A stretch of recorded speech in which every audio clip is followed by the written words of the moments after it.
Catherine Bernardo aayusin ang gusot sa relasyon kay Alden Richards. So, naku naman, dapat lamang naman talaga napatunayan ni Alden at Catherine kung gaano kahalaga sa kanilang buhay ang pretty girl na si Catherine. Si Catherine at Alden ay nangangarap na sana hindi na magbabago kailanman ang kanilang relasyon. Dapat lamang umano na kanilang patunayan sa buong daigdig kung gaano nila kamahalang isa't isa.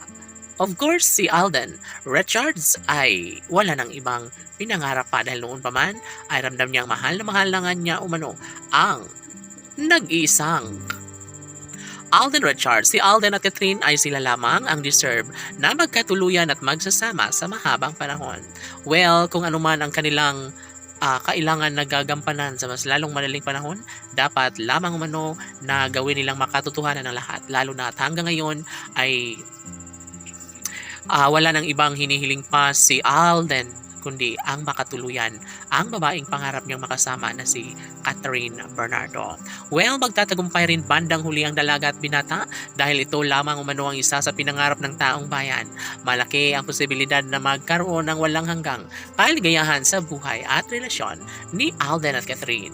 Siyempre, laging inaalala ni Alden Richards ang lahat dahil baka darating ang tamang panahon nga paano na lang kapag wala na siya sa kanyang puso at tunay na kinalimutan na ni Alden Richards ang pretty girl na si Catherine. Ngunit yun lamang umano ay bahagi ng paninira ng mga bashers laban sa Cat the Love Team. Alam na nila umano ang lahat ng pagsubok na siyang nagbibigay kaligayahan sa lahat, no? Dapat lamang talaga na huwag tumigil si Catherine Bernardo ang mahalin at pakaiibigin ang gwapong aktor na si Alden Richards dahil sila lamang talaga ni Alden at Catherine ang deserve na lumigaya hanggang dulo.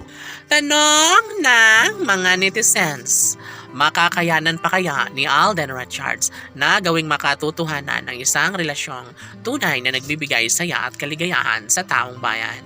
Tanging si Alden Richards nga kaya ang magiging matagumpay na makatuluyan ang pretty girl na si Catherine. Well, daig ng kanilang mga puso ang mga bashers dahil alam ni Alden at Catherine na meron silang dalawang pusong tunay na nagmamahal sa kanyang nag-iisang anak at pinakaminamahal. Si Catherine Bernardo ay isa ring mabuting nilalang, mabuting karelasyon ni Alden Richards na wala ng ibang pinangarap kundi ang magkaroon ng simpleng buhay lamang. Mangyayari ang lahat ng ito lalo na at hanggang ngayon ay hindi tumitigil si Alden sa kanyang pagmamahal kay Catherine. Laban!